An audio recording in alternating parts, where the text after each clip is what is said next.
Mayor, we live. Great, thank you. So today is October 6th, 2021. The time is 5:07 p.m. and I am calling to order the Baldwin Park City Council special meeting. City Clerk, can I please have a roll call? Yes, thank you, Mayor. Councilmember Daniel Damian, Here. Councilmember Monica Garcia, I believe Councilmember Garcia and Councilmember Hernandez are running late, so I'll make a motion to excuse them. Can I get a second? Second. Thank you. City Clerk, please continue. thank you. Mayor Pro Tem Alejandra Avila Here. and Mayor Emanuel Estrada. Here, thank you for that. At this moment, I will move to open public communications. If there's anybody looking to speak, now is the time. Chief Deputy City Clerk, is there anybody else looking to speak? No, Mayor, for the 5 o'clock, we did not receive any callers. Great. So at this moment, I will close the public communication. And I believe we have a study session, and it's going to be presented by our city planner, Marlen Garcia.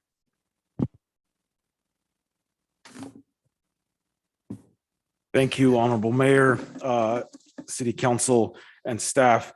Just as a refresher, as you know, just a couple of weeks ago, we had a study session presentation on the ADU incentives that were funded by Measure H. Yuriko and I are now ready to introduce the consultant again, Lasar Development. This is the second of 4 studies that are going to be presented to the council. And tonight we'll have a presentation by Craig Edelman, Farzad, Mashoud, and Beatrice from Lasar on HomeKey 2.0 hotel motel site analysis. So I will now hand it over to Lasar. Great, thanks so much, Ron. Thanks, Ron. Bea, I'll start off and hand it off to you. Thanks, Ron, and great to be with you again, council members and Mayor Pro Tem. It's really continues to be a pleasure to do this work with Baldwin Park and the Mid-Valley cohort that we've been working with on addressing homelessness issues.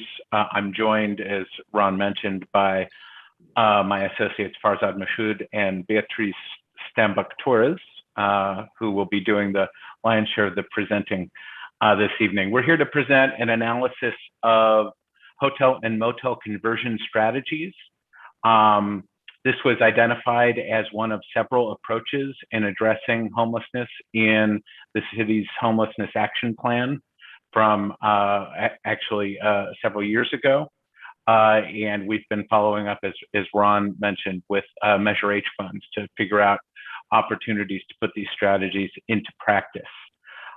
Since that time, this strategy in particular of hotel and motel conversion has gained significant momentum and has now become the cornerstone of the state's HomeKey program and initiative.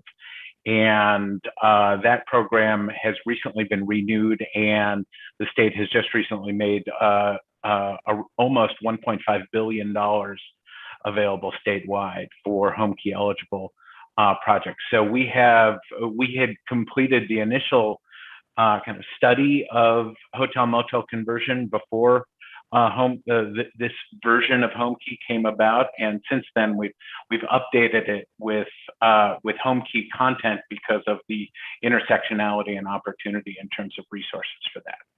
So with that, I'm going to turn it over to Bea to present the findings.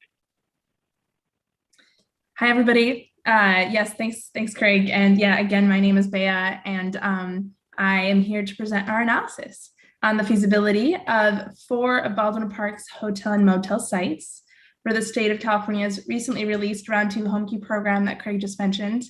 Just to emphasize, so this is a preliminary feasibility study of the hotels and motels using the Home Key 2.0 criteria. So we're just looking at viability, and all the hotels we are looking at are privately owned, and by no means have we reached out to anyone. So this is just a study, but one with very promising results.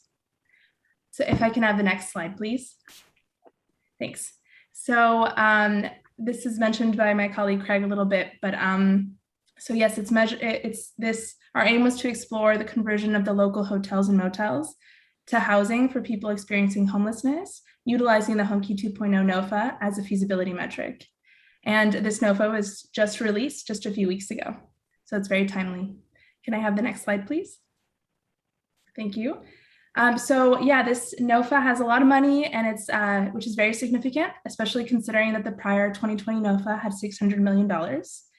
And in this second round, there's $359 million allocated to LA County for all the applications submitted before January 31st.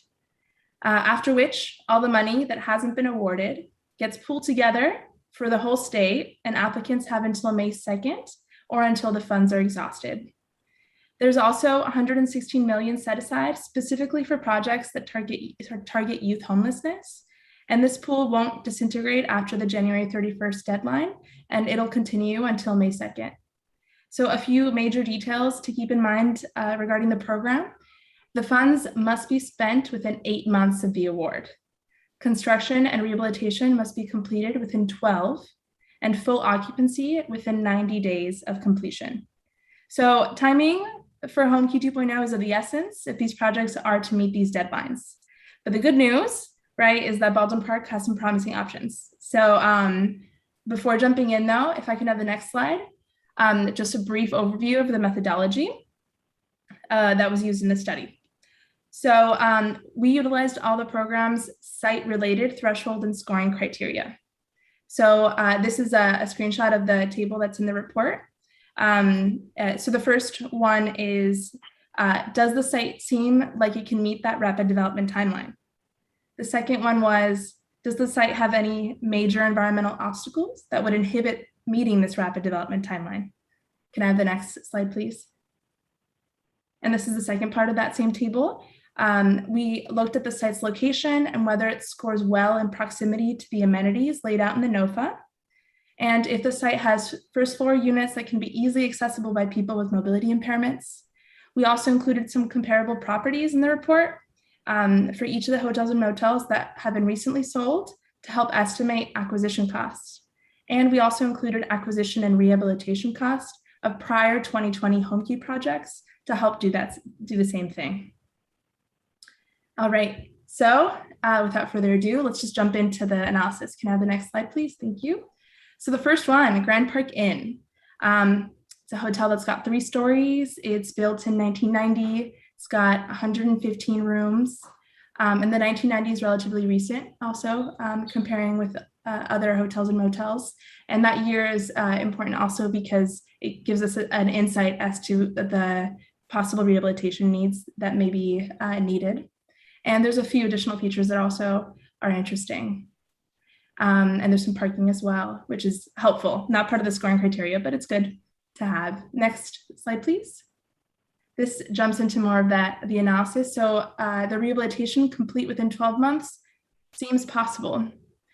There are no environmental obstacles that would seemingly inhibit that rapid site development. It scores well in the amenities, that a section that says community impact and site selection. It scores well with the amenities itself, the proximity to amenities, and also with to meet the accessibility standards required by Home Key. And then the squares on the bottom are comparable properties within 10 miles. And also that were recently sold and within the same class. And class is an identification category used by the CoStar database, which is a private real estate database that uses the nightly cost to stay at this hotel. And we considered this a proxy to understand the quality of the hotel to help acquisition costs. The first bullet point under that table is the average per unit acquisition costs of all the hotels in that table, the comparable projects.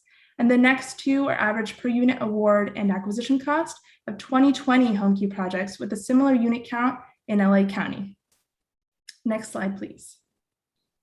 The next one's the courtyard. So it's built in 1989, has a significant amount of rooms, 195. It's got 10 stories. It's got plenty of additional features, in particular the meeting and office space. And if considered for permanent supportive housing, that meeting and office space may be helpful for on-site supportive services that will be needed. Otherwise, rehabbing some of the units themselves for office space may be needed, may need to do, which would diminish the unit count, right? So it's just something to keep in mind. Next slide, please. The rapid site development, rehabilitation complete within 12 months seems possible. There are a few environmental factors that would inhibit that rapid site development. Scores with flying colors with the amenities and the accessibility standards. The section, the two columns at the end there are the two comparable properties. And again, that first bullet point is the average per unit acquisition costs for those two comparable projects. And then the next two are average per unit award and acquisition cost for 2020 home key projects, right? So the prior round of home key with a similar unit count in LA County. And these are to help estimate those acquisition costs. All right, next slide, please. The Royal Night Motel, also viable, significantly less unit counts, right? So we got 30 rooms. It's 2 stories. It's built in 1965, which is older than the other ones. Next slide, please. So rehabilitation complete within 12 months does seem possible, but for this one in particular, an on-site visit is recommended to really ground that truth, right? So that'll help confirm that rehab timeline will be able to meet. There's no significant environmental obstacle that would inhibit that rapid site development. And then it also passes well with the amenities and also that accessibility standard. Then there's the comparable properties, those 5 that are listed right there, the same as the other one, the 5 comparable properties. And then that first bullet point again is the average per unit acquisition cost for comparable properties in that table. And then again, the next 2 bullet points are the average per unit award and acquisition costs for prior home key projects in LA County with a similar unit count. The per unit acquisition cost was not available for comparable projects for this analysis for this hotel. Next slide, please. The Aristocrat Motel, not viable. It does have a small unit count, but that wasn't a scoring metric in the Home Key 2.0 NOFA. It's mostly not viable because rapid site development doesn't seem feasible. So it's built in 1948. If I can have the next slide, please. It's built in 1948, and just there's significant red flags that told us that rehabilitation within those 12 months, as the Home Key 2.0 scoring and threshold criteria states, is just not possible. But an on-site visit would help confirm this. I'm not going to go into the other ones, but they're all laid out right there in the report, so we can have a little more time with questions and a conversation. Next slide, please. Thank you so much. So I think we have enough time for a few questions and comments if anybody wants to jump in. Great, thank you for that presentation. So I think my only concern would be if we pick like if we tried to go after a respectable hotel like the Marriott, then I think we would be potentially losing out on taxes. Is that correct? On revenue. So it might be, if we were to pursue this, we would want to go after a least desirable location.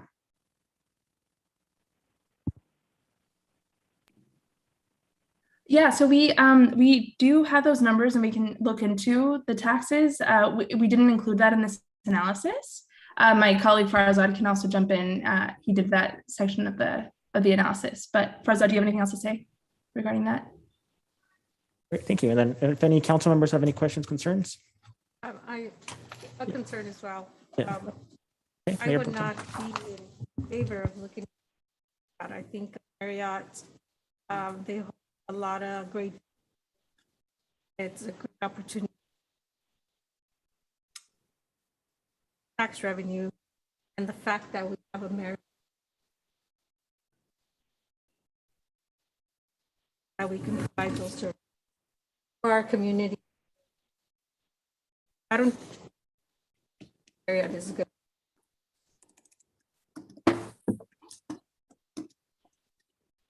Great. Are there any other questions or concerns, comments? Yeah, Mayor, I'd also like to see maybe the potential of the Grand Park Inn. I think that that's a motel that we're currently having a lot of issues with now. It does have 115 rooms. I think that would probably be the more logic way to go, in my opinion.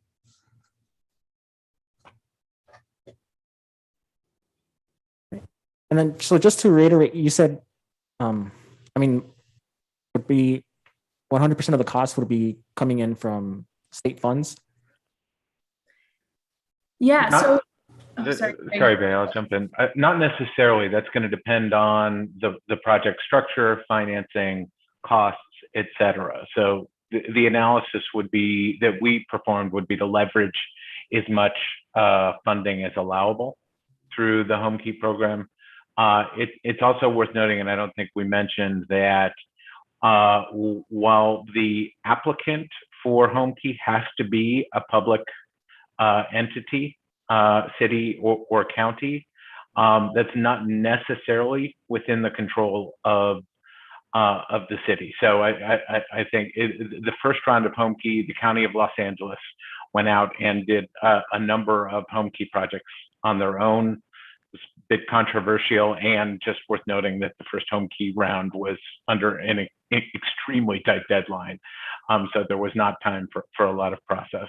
I don't think that's the anticipation this time around. So worth noting that a Home Key application would require public support, but not necessarily the city's support. Although, again, I think the likelihood would be that if the county is pursuing Home Key opportunities, I believe they are seeking to be more collaborative with local jurisdictions as well. But to the original question, we are looking at approaches that wouldn't require additional city funding per se, but there is a match, both a match requirement and then a match benefit in terms of scoring. Bea, do you want to talk about that? Yeah, sure. So there is a match, like Craig says. It's at the capital baseline. It's dependent on the target population. So if a person is chronically homeless, or if the project itself is directed towards homeless youth, there's a few variables. It's another variable is it depends on the if it's a studio, a 1-bedroom, a 2-bedroom, a 3-bedroom. But just I'm looking at it right now, and and it's also dependent on the cost, right? So if the total cost per door is $140,000, for example, the Home Key project, the Home Key program does cover the full amount, but then afterwards there is a capital match. So just worth noting, that's something, again, that there could be opportunity for collaboration with the county. The county has money available for match in this. So again, not necessarily falling on the city of Baldwin Park. I have another question. Yes. So before you ask your question, Mayor Pro Tem, kind of speaking of needing community support, I think one of the biggest issues is, how does it operate? So is this going to be a regional approach, or does it prioritize the Baldwin Park homeless residents, or are we going to see kind of an influx of people who need it, but from outside of our jurisdiction? Because I think that was one of the issues when Motel 6 opened. The Motel 6 was turned over to a Home Key, and 100% of those residents are not from Baldwin Park. Bea, I can start. Correct me if I'm speaking incorrectly, but I do think the funding sources will require access to a broad range of people, rather than restricting to Baldwin Park residents, or to be able to handpick so to speak, occupants that are served by the development. But my experience is that in considering a project sponsor who would ultimately, potentially own and operate the facility and the process they use for outreach, that's really where the opportunity, again, to collaborate with somebody who recognizes those objectives of the city and can effectively do outreach that particularly targets Baldwin Park constituents, residents, et cetera. If I could just add to that, I think another aspect of the Home Key program that might address this is that projects can target different populations. You can have a development that targets, for example, families by having larger units, or a project that targets youth. And there's actually different incentives for targeting those populations. So by the city taking on an application and pursuing a project, it can decide we want to focus on, for example, this population that's important to our city. But that population not being geographic, right, Farza? Exactly, yes. Okay. So if I can Mr. ask, Mayor, if I may. go ahead. Councilmember Hernandez. I'm sorry, Mayor Protem, I think you had, It's really quick. go ahead. I just Sorry about wanted to touch back on what the mayor had said regarding the population it's going to target, because the Motel 6 we have now, and that was one of our big concerns, that it doesn't help anybody in our community. Of course, we want to help the homeless community. Everybody that's homeless needs help. I understand that. But we also need to think of our community and make sure that our community members are first ones to get services. But what I'm hearing is that that won't necessarily be the situation. We may be able to get some of our community members there, but we may not. And again, I understand having to help the homeless community. Another question I have is, once once these homes are filled or these apartments are filled, is there a work training process for these people that are living there? What kind of programs do they offer for them there so they can move ahead? Because it's a Home Key project, so this is temporary, correct? No, it's permanent housing? Yes, please, Craig. Let me quickly differentiate that that Home Key is different than Project Room Key, which was the state's immediate response to COVID and the immediate crisis of having homeless people on the street in high vulnerability to COVID. And so that was an effort to get people off the street temporarily into vacant hotels and motels. That kind of gave birth to Home Key, which is a longer term, generally focused on permanent supportive housing rather than temporary or transient housing. And I believe the Motel 6 that you're speaking of was a Room Key project. So there are some fundamental differences programmatically. Now, Home Key does offer opportunities also for transitional housing facilities as well. And so that, again, that would be at the option of the city if they wanted to support a program of that nature. But Bea and or Farza, do you want to talk about the services component? Well, permanent supportive housing does have, frequently, it does have on-site services. So, and a lot of these on-site services themselves are employment training programs. They support folks to access local or regional jobs, and also just financial education also is included many times. If the project is geared towards homeless youth, there is also a requirement that certain amenities need to be around it, including these like apprenticeship programs, community colleges, professional training schools, such as these. So there is that focus to try to support folks in getting, helping themselves and getting, supporting themselves sometimes in getting a job or getting educated in the tools they need to support themselves. Okay, and when when people are put in here, again, they can be from anywhere in the LA County. If there is severe mental illness, are these residents put in the same location, or is this not for anybody with mental illness? Do we have other facilities for that, other homes? Yeah, so there's different target populations that you can choose. So again, if you there's the homeless youth category. You can also have if you have 2 to 3 bedrooms, you can also focus your project to be more geared towards families.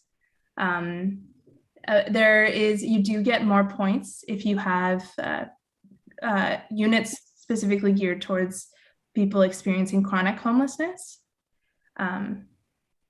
Craig or Farzad, do you have any more additions? Go ahead. Thank you. That's all my questions for now. I'll think of more, I'm sure. Just to add to the Mayor Pro Tem question, I think what we want to convey is that really it's up to the application that the city puts together. If the city wants to target a particular population, it can. Go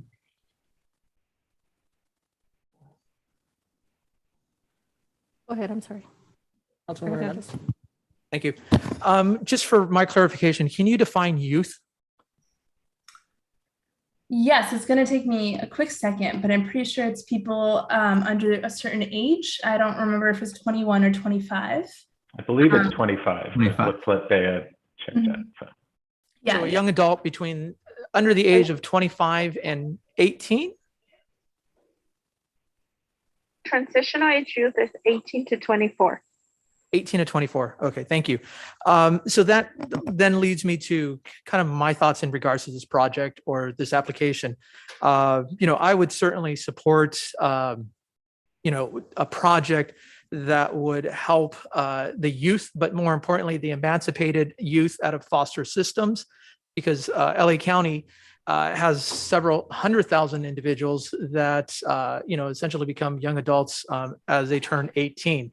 If we are not able to help, necessarily our Baldwin Park specific population, which I have no confidence that will be the case, just given the regionality of the funding and so forth. So if that's the case, my support would be in and around youth, especially specific with emancipated youth, but also with families and seniors.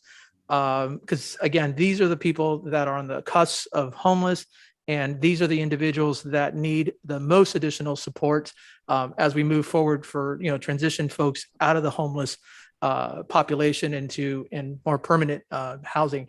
Now, if we're looking as a whole, as a city, to have just regular individuals, that are not adults and so forth, that are not part of a family or a senior or those youth that I just spoke about, then I'm not in support of this project, because at that point, Baldwin Park is just going to be looked upon as another city in which you can put homeless population. And I think there's other cities that can take up that responsibility if they want to do it in that way. But if we want to be specific and mindful in the way we assist our community in the region, then I think it would be wise of us to look at the youth, the seniors, and the families. Because again, those families that have kids, those individuals become part of our fabric. They also become part of our school district. So that's an area which I know that there's quite a bit of services through the school district. So I feel very confident in that process, right? So, and then when it comes to the emancipated folks, there are lots, as you mentioned, there are job training opportunities nearby through the college. There's with the trades. So there's opportunities to get young adults into the trades, and more importantly, provide them the opportunity to enter into the middle class. Thank you. Thank you. Mayor, if I may? Yes, Councilmember Damon. Yeah, I have a couple of questions. I don't know who can answer this, but how much, if anything, will this cost the city of Baldwin Park? Yeah, so just in terms of funding, there's a capital baseline amount of, sorry, I just had it up, but there's it's like 175 per door.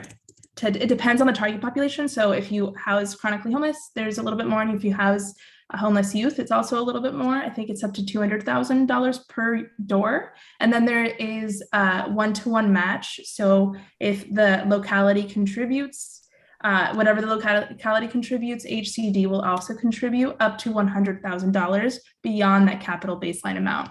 Bea, just to be clear, the first numbers you gave, the $200,000 per door, that's the amount that the state is providing through HomeKey, right? Not the councilman's question was how much it's going to cost the city, so I don't want to confuse. Yes. So, I'm so sorry. Thank you so much for catching that, Craig. Yes, that is the program, how much HCD would contribute per door.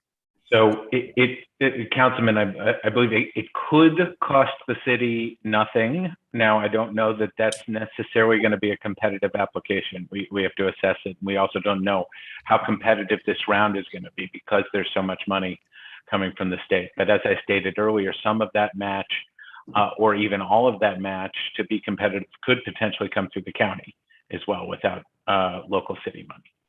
So when you say competitive, if we were to want to come in competitive, what would you maybe estimate would be the cost to the city? Maybe roughly. Yeah, Farza, do you have are we able to put a number out like that? I don't want to throw anything out. And it could be a ballpark number, just so we have an idea.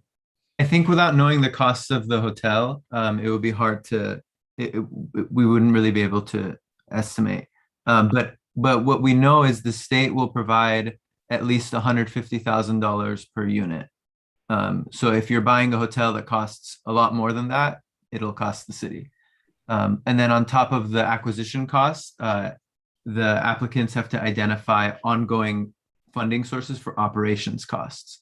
So there are ways to find operations funding sources that don't cost the city anything, but like Craig said, it depends on what's available to the city. And Councilman, I just want to be prudent because we're talking about private property that is not necessarily on the market.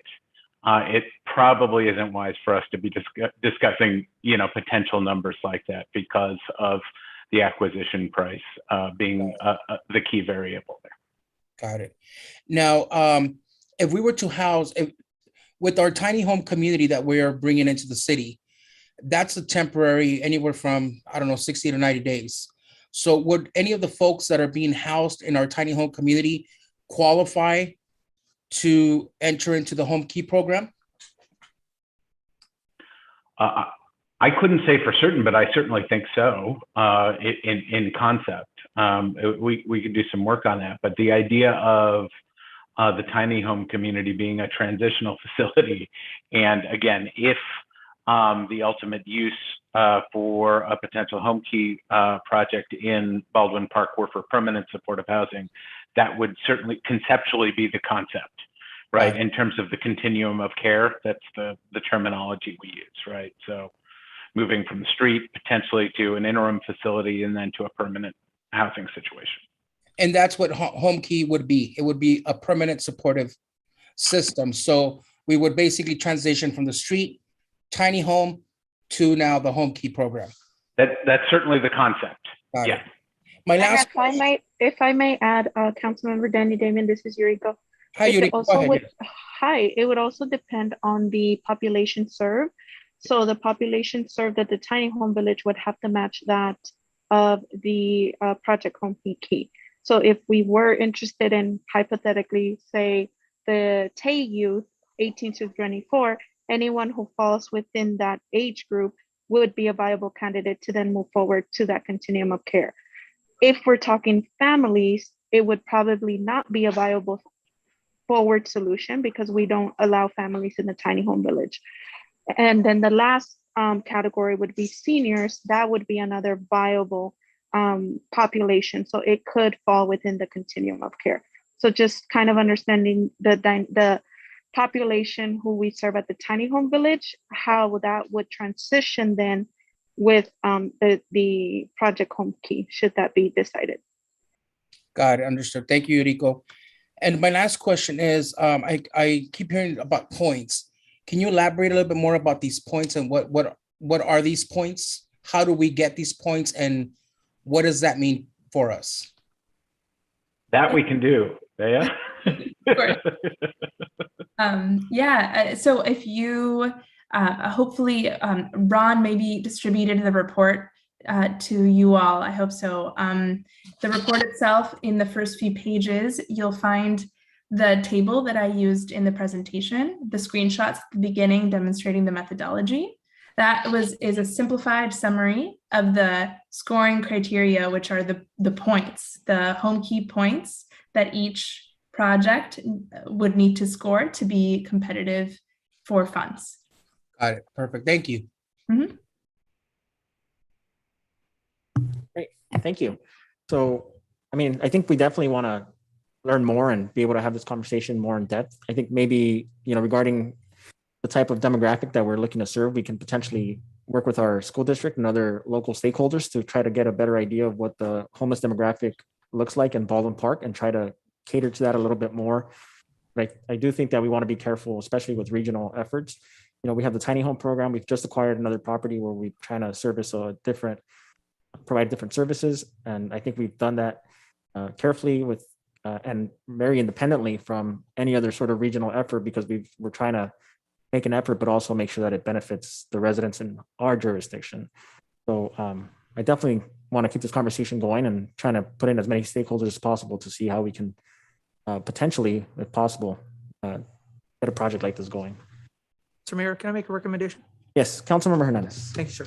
I'd ask staff and the consultants to, if they can look at, one or two of the properties that you've listed out and, give us the scenario of, of the populations that we've spoke about, at least specific what I'm talking about, at least maybe the seniors, the foster individuals, or the youth, as you may call them, and the families, and, give us a perspective of, when it comes to the points, what are our chances? And more importantly, what can we look at in the sense of, should the buildings sell for, the value of what we believe, say 15 and even 15 million, maybe even 20 million, or whatever the number. I'll let the geniuses kind of figure that number out. And then that gives us a sense of, what the contribution would be from the city perspective, at least an estimate. I mean, I know it's hard to predict anything, right? I'm not asking for a magic ball, but